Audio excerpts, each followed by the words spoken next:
Alright, so listen. The internet just cracked wide open again, and Claressa Shields is standing right in the middle of the blast radius. If you thought the noise around Claressa Shields had finally cooled down, I need you to sit up and pay attention, because what's unfolding right now around Claressa Shields, Papoose, and 50 Cent might be the loudest silence hip-hop and boxing have shared in a decade. And here's the twist that has everybody refreshing their feeds. The loudest voice in this whole mess isn't Claressa Shields, and it isn't Papoose either. It's the man who hasn't said a word. Hold that thought, because by the time we're done, you're going to see exactly why the silence is doing more damage than any diss track ever could. Let me paint the picture for you, because this thing has more layers than people realize. Claressa Shields, the self-proclaimed GWOT, the greatest woman of all time inside the ring, has spent the last several weeks getting dragged across every timeline you can name. It started as a joke. Then it turned into a nickname war.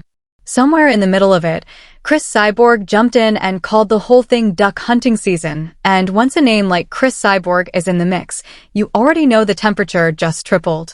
Claressa Shields has been called every version of Papoose you can imagine on social media, and the wildest part is she's still trying to train for the biggest night of her calendar year.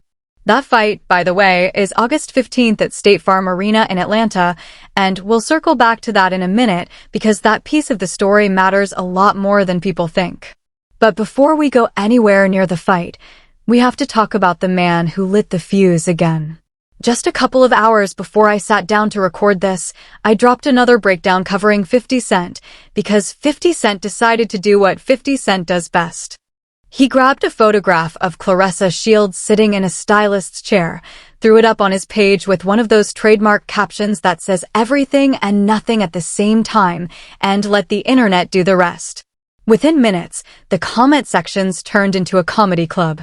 People started comparing the hairstyle to Remy Ma's signature look, and just like that, everybody was asking the same question I was asking. Where was Papoose during all of this? Where is Claressa Shields' partner while she's getting mocked in front of a global audience? Because this isn't some random troll account taking shots. This is 50 Cent. This is a man with a platform, a following, and a proven track record of turning silence into a weapon. Now, I'm not going to sit here and pretend I expected Papoose to explode. I know Papoose well enough to know that Papoose plays his cards close.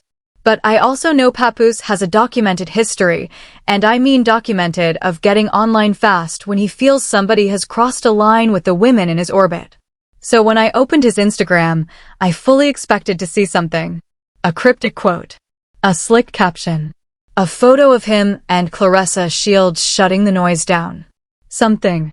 Anything. What I actually found stopped me cold, and I promise you, you're going to want to stick with me for what came next, because the timeline he's built over the last 2 weeks tells a completely different story than the one his supporters are trying to sell. The very first thing you notice when you scroll through Papoose's page is that Papoose is not talking about Claressa Shields. He's talking about other artists. He's talking about his own catalog. He's promoting music that, and I'll say this with love, hasn't exactly ignited the streaming charts. The engagement numbers are quiet. The comment counts are modest. Even the most loyal fans in his corner are struggling to push the material into a viral moment, and that's not a small detail. That's a data point. Because if the plan was to use this window to remind the culture why Papoose still matters, the numbers are refusing to cooperate. And then, tucked between the promotional posts, there it is, a nod to Claressa Shields' upcoming fight. Training clips, weight-cutting footage, countdown graphics. The whole promo package that comes with any major fight card. So Claressa Shields is on Papoose's page, but only as a business asset attached to an August event. Now let's be fair, because fairness matters in a breakdown like this. There's a legitimate reason to push a fight campaign hard. August 15th is coming fast. State Farm Arena isn't a small venue.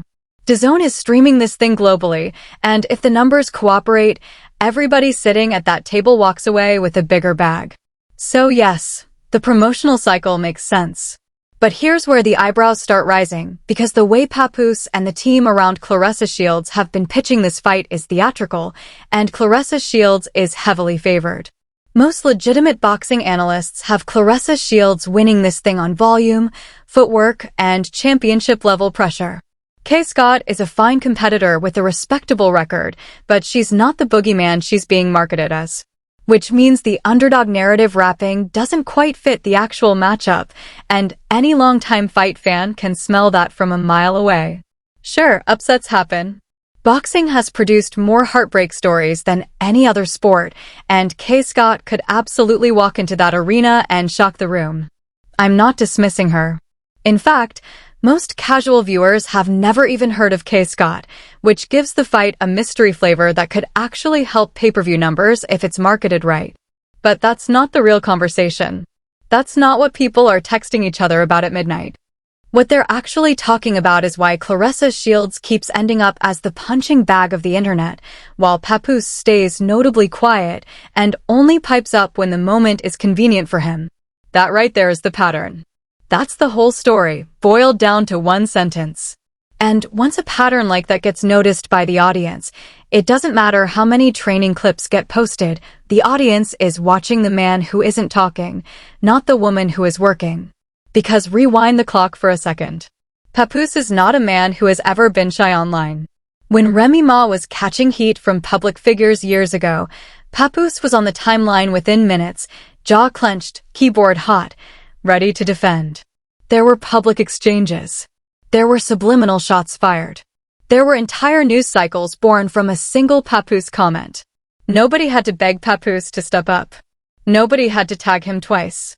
The man showed up, and he showed up fast. So when the same energy is missing right now, while 50 Cent is publicly poking at Claressa Shields on a daily basis, people are noticing.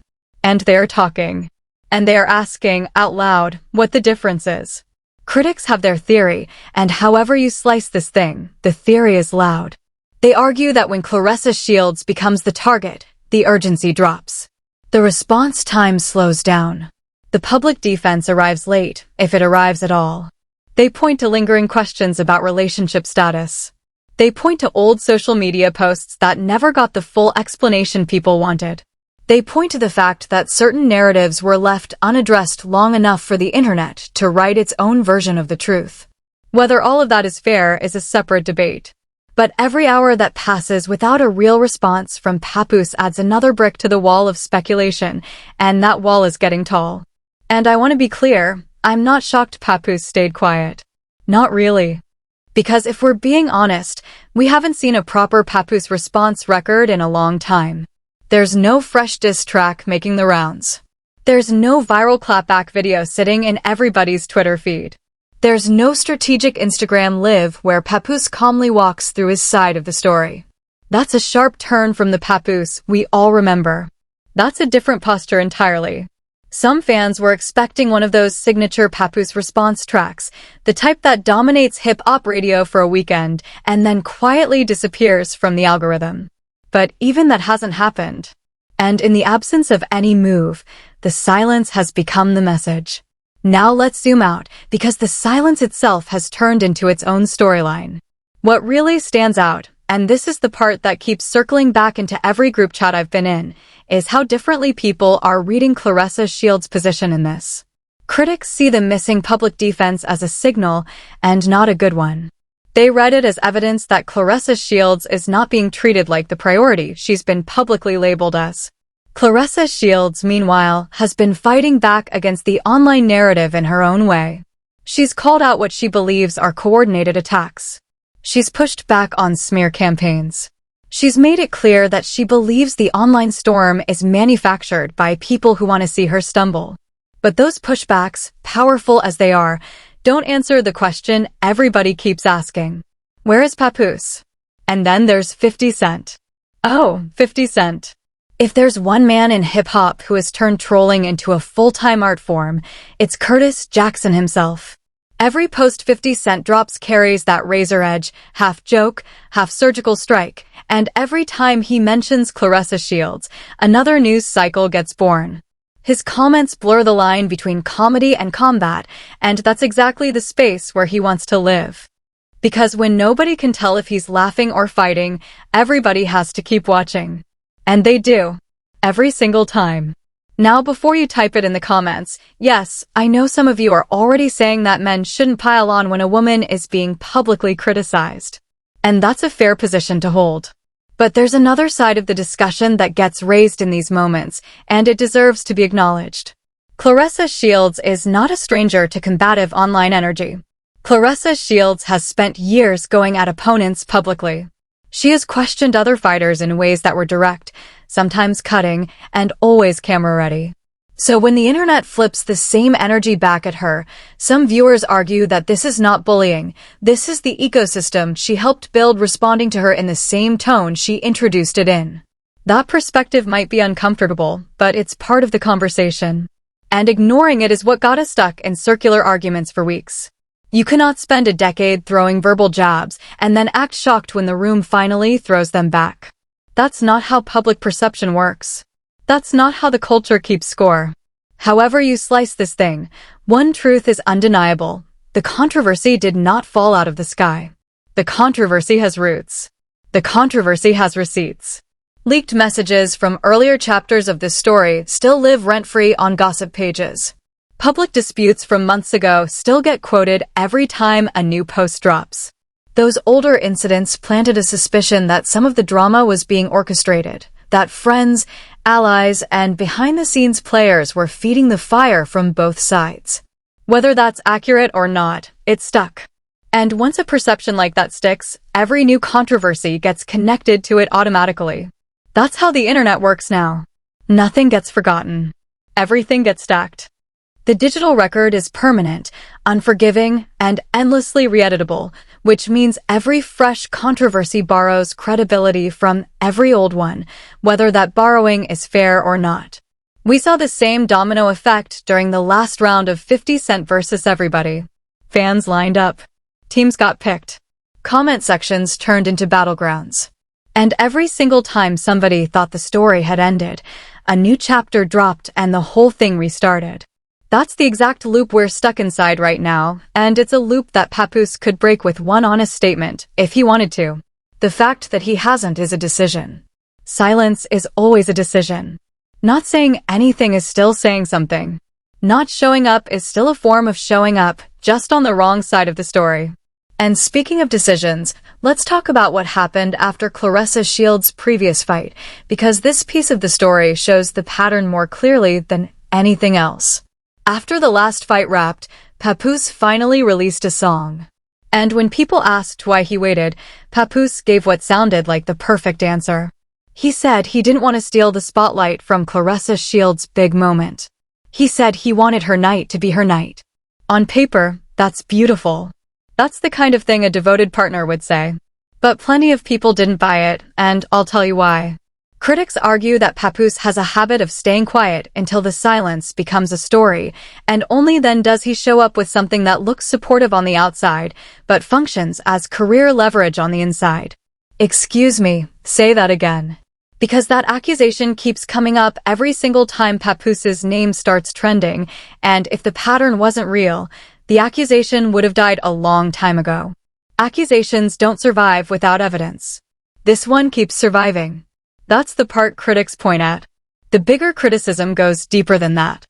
The bigger criticism is that a lot of observers simply don't believe Papoose is as invested in Claressa Shields as Claressa Shields believes he is. And that's a hard thing to say out loud, but it's on every timeline, so we're going to say it out loud. Some commentators argue that Papoose's real focus has always been Papoose, his brand, his relevance, his ability to stay in headlines during a period when the traditional rap machine hasn't been kind to legacy lyricists. They circle back to old comments from Remy Ma, comments that suggested Claressa Shields was Papoose's latest opportunity rather than his forever partner. From that angle, the argument writes itself. As long as Claressa Shields keeps the spotlight bright, Papoose stays illuminated by proximity. But when the wattage drops, what happens then? That's the question critics keep hammering, and it's the question that hangs over every conversation like fog. And fog, in a public relationship, is almost impossible to lift once it settles. On the flip side, you have voices arguing that Claressa Shields herself is so locked in on proving something to the internet that she's ignoring the warning signs directly in front of her. They point to the Chanel purse situation from a while back, the missing bag, the strange responses, the accusations that flew in every direction. They point to the receipts that surfaced later, the alleged transactions from earlier years, the screenshots that got passed around like breaking news. Whether any of that is technically true or not, it happened publicly enough that it lives forever in the digital record. And every new controversy pulls those old files right back to the top of the stack. The internet doesn't forget. The internet doesn't forgive. The internet just waits for the next moment to reference the old moment, and that's exactly what's happening right now. This is the modern version of a public record. It never closes. It only expands. As of the moment I'm recording this breakdown for you, Papoose still has not publicly responded to 50 Cent's latest jab about Claressa Shields' appearance. Not a word. Not a subtweet. Not a fake deep quote posted at 3 a.m. and deleted at 6. Nothing. And the silence is doing something wild. It's become louder than the original post. Critics argue that if the target had been someone else, in an earlier chapter of Papoose's life, the reaction would have been immediate and thermonuclear. Instead, we've got a slow drift of quiet content, promotional clips, and business-as-usual posting. That's the comparison viewers keep drawing across social media, and love it or hate it, it's shaping public opinion in real time. Public opinion, once it swings, is one of the hardest things in the world to reverse. Especially when it's swinging away from you. What makes this situation even more combustible is that the story has leaped from one Instagram gossip page to the next. Every major blog has picked it up. Every comment section has taken on a life of its own. And here's the part that surprised even me. Instead of rushing to defend Claressa Shields, huge chunks of the audience have responded with jokes, memes, GIFs, punchlines. Critics argue that if the online support system for Claressa Shields was as strong as her camp claims, the mood would look completely different. They point at ticket sales for her events. They point at merchandise engagement. They point at the streaming numbers on any Claressa Shields adjacent musical release and ask the awkward question, where is this legendary fan base when it's time to actually spend? Fair or unfair, that argument is out there, and once the numbers become part of the story, the debate stops being about vibes and starts being about receipts. Numbers don't lie. Numbers don't sugarcoat. Numbers don't take sides. Numbers just sit there and let the audience draw its own conclusions. Follow that logic all the way down and you land somewhere uncomfortable. From that angle, a lot of the visible support around Claressa Shields looks more performative than real. The complaint is that Claressa Shields treats every disagreement as a coordinated attack, when the more honest read might be that her own public choices are shaping the narrative more than any external villain. Whether you buy that read completely or reject it out of hand, it's clearly moving the online conversation. And it's forcing people to ask questions that nobody in Claressa Shields' camp seems ready to answer publicly. And when a camp goes quiet, the internet gets loud. It's a law of physics at this point. Now here's where I want to get real with you for a second, because if we don't zoom out to the human layer of this, we're missing the whole point. Claressa Shields is a champion. Full stop. Whatever anybody wants to say about her personality, her online presence, or her personal life, Claressa Shields has done things inside a boxing ring that most fighters, male or female, could never dream of. She is Olympic gold. She is undisputed. She is history. And that's exactly why watching her get chewed up in comment sections week after week hits different. Because a woman who has done that much inside the ring should not have to fight this hard outside of it.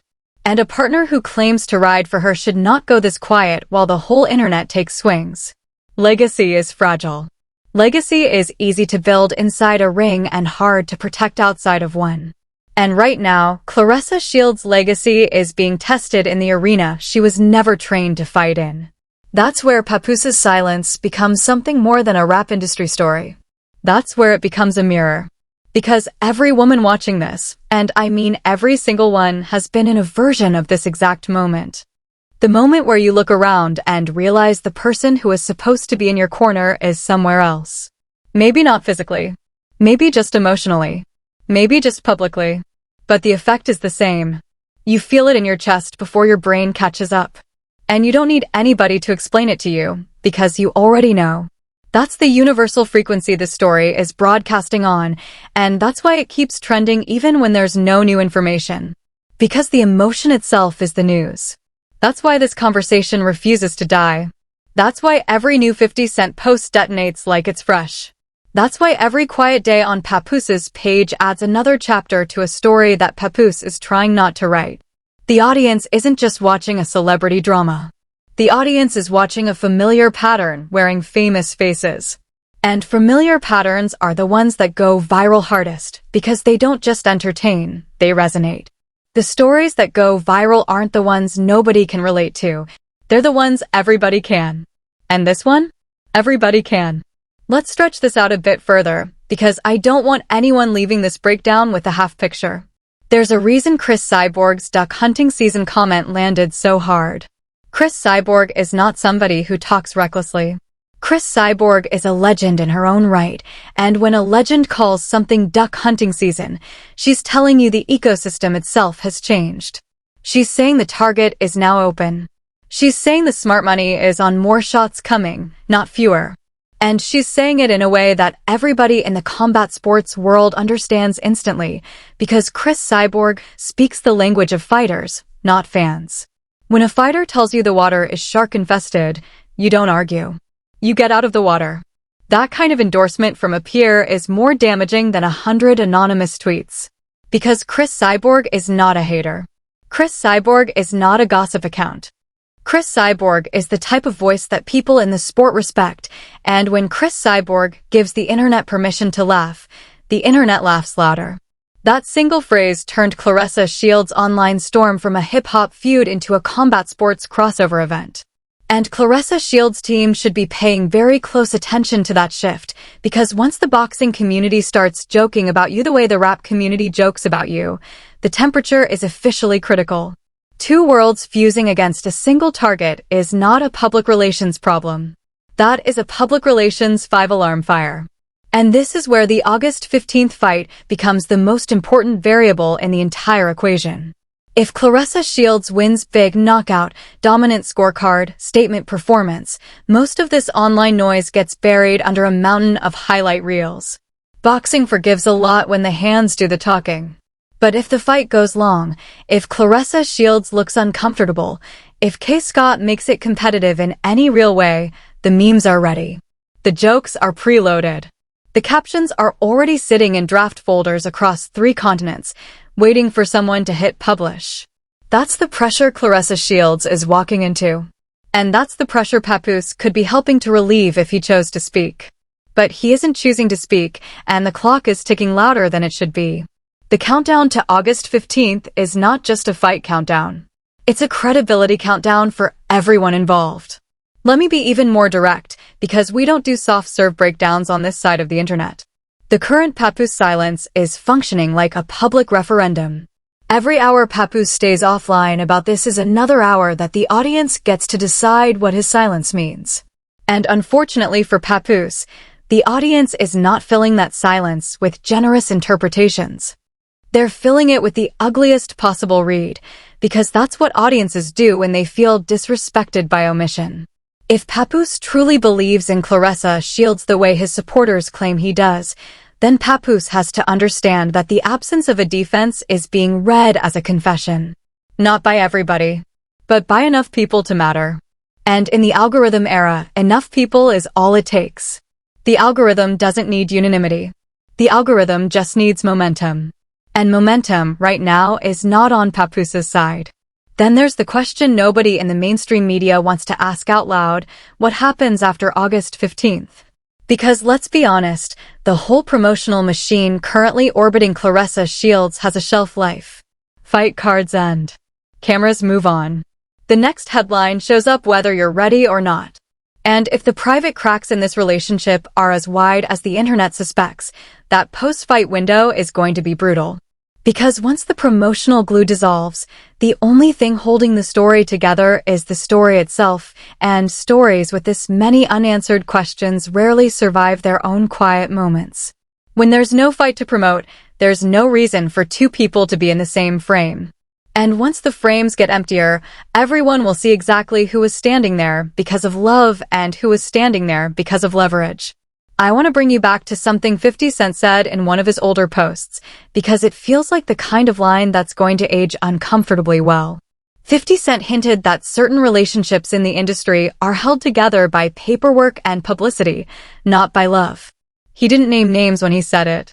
He didn't need to. Because half the internet immediately filled in the blanks with Claressa Shields and Papoose, and that's not a coincidence. That's a pattern. That's the trap Papoose walked himself into by staying quiet. Once the audience has a working theory, silence is not neutrality, silence is confirmation. It doesn't matter how unfair that logic sounds. It's the logic the audience is running with, and the audience is the only jury that matters in this arena. And here's the piece that most people are missing entirely. 50 Cent is not attacking Claressa Shields because he cares about Claressa Shields. 50 Cent is attacking Claressa Shields because Claressa Shields is the pressure point that gets Papoose to reveal what he actually is. That's the strategy. That's the trap. Every post about Claressa Shields is a test, a public dare aimed at Papoose to see if Papoose is going to show up. And every time Papoose does not show up, 50 Cent wins another round without throwing a real punch. This is chess disguised as trolling. This is warfare disguised as entertainment. And the man behind it knows exactly what he's doing. 50 Cent has been playing this game since before Instagram existed. Nobody in the current internet era is better at converting silence into ammunition. Nobody. Meanwhile, on Papoose's side, the strategic silence might not even be a strategy at all. That's the darker possibility. The possibility that Papoose is not staying quiet because he has a master plan, but because he genuinely doesn't have a good response ready. Because the questions on the table are so specific, so pointed, so tied to old messages and lingering allegations that any answer he gives risks opening a bigger door than the one he's trying to close. And if that's what's actually happening behind the scenes, then Papoose is not playing chess. Papoose is frozen. And a frozen partner is the worst kind of partner to have when the whole world is watching. A frozen partner does not defend. A frozen partner does not lead. A frozen partner just waits and hopes the storm passes without anyone noticing they never moved. Let me hand you the other side of this, because balance matters. Papoose's defenders argue that people are reading way too much into this, and honestly, they've got a case worth hearing. They argue that Papoose is a grown man with grown responsibilities, and Papoose doesn't owe the internet a performance every time a rival takes a shot. They argue that Claressa Shields is a grown woman with her own voice, her own platform, her own hands, and her own ability to answer for herself. They argue that constantly demanding Papoose leap into every online skirmish is exactly the kind of toxic online culture we say we want to fix. And they're not wrong. Any of those arguments in isolation would be a fair position to defend. The problem is that isolation doesn't exist here.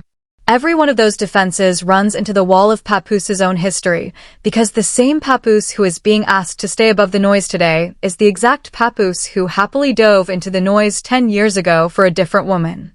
And that inconsistency is not something the internet is willing to let slide, especially not right now. Consistency is the currency of credibility. And right now, Papoose is running low. So where does that leave us? It leaves us in this weird holding pattern where everybody is technically right about something, and nobody is completely right about anything. Claressa Shields is right that a lot of the mockery is nasty and gendered.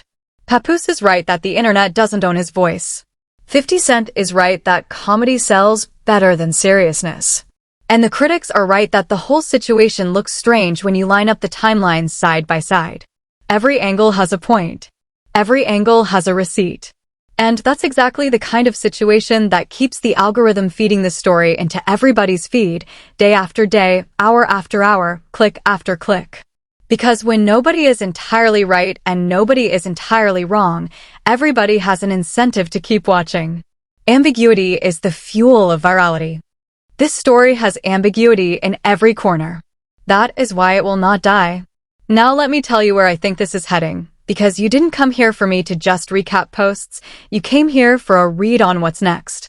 My honest projection is that Papoose is going to break his silence within the next few days, and when he does, it's going to arrive in the form of new music. Not a statement. Not an interview. Not an Instagram live. A song. Because that's Papoose's comfort zone. That's the tool he trusts.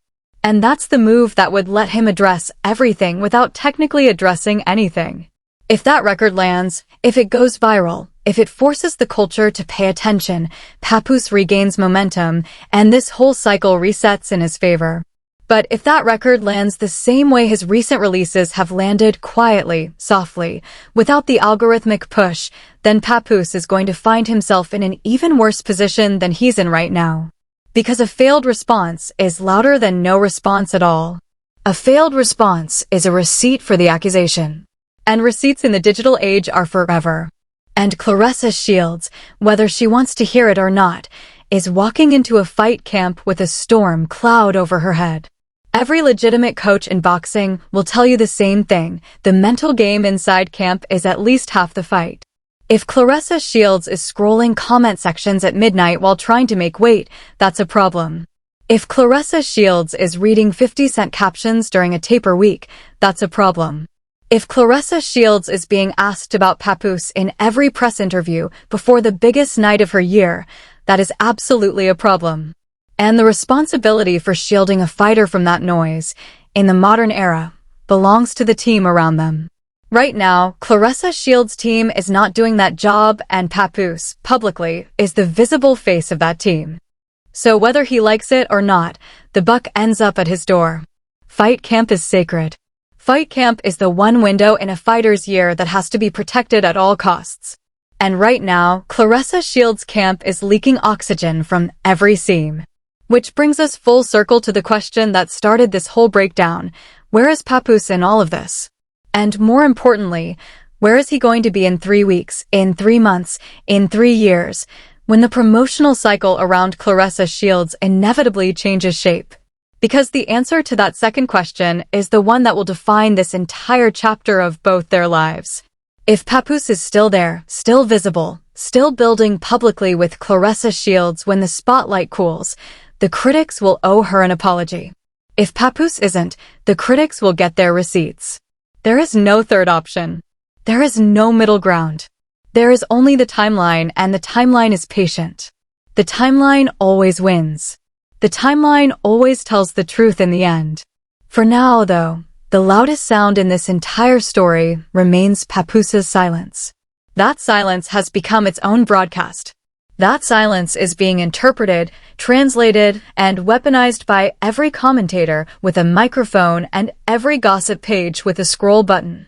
That silence is telling a story Papoose might not want told, and the longer it goes on, the harder it becomes to rewrite. And unless Papoose steps out of that silence with something real, not a song, not a subtweet, not a stunt, but something real, this narrative is going to solidify into the version everybody already suspects. And once a narrative solidifies, cracking it open again is a decade's worth of work. So here's how I see it. Claressa Shields deserves better than being the punchline of a rap feud she didn't sign up for. Papoose deserves the chance to speak for himself before the internet finishes speaking for him. 50 Cent, love him or hate him, is doing exactly what 50 Cent does, and doing it well enough that we're all still talking about it. And Cris Cyborg, in one sentence, might have summed up the entire cultural moment better than anybody else has managed to. Duck hunting season. 3 words. Full clip. Bullseye. The August 15th fight will change everything, one way or the other. A dominant Claressa Shields win pauses the noise. Anything less than that turns the volume up to a level none of them have ever experienced before. And no matter what happens inside that ring, the questions outside of it are not going anywhere. Not until somebody finally answers them. Not until somebody finally shows up. Not until Papoose finally decides which side of the story he actually wants to be on.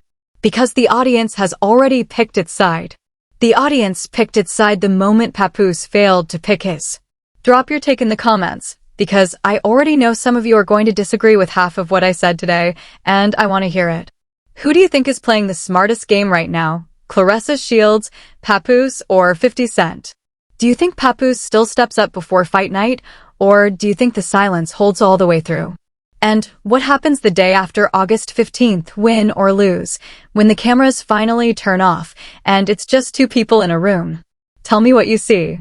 Because whatever comes next, I promise you one thing, the story is not close to over. Not tonight. Not this week. Not by a long shot. Stick around, because the next chapter is already being written, and I'll be right here to break it down the second it drops. Hit that subscribe button so you don't miss the moment Papoose finally breaks, because when it happens, and it will happen, you're going to want to hear the full breakdown before anyone else does.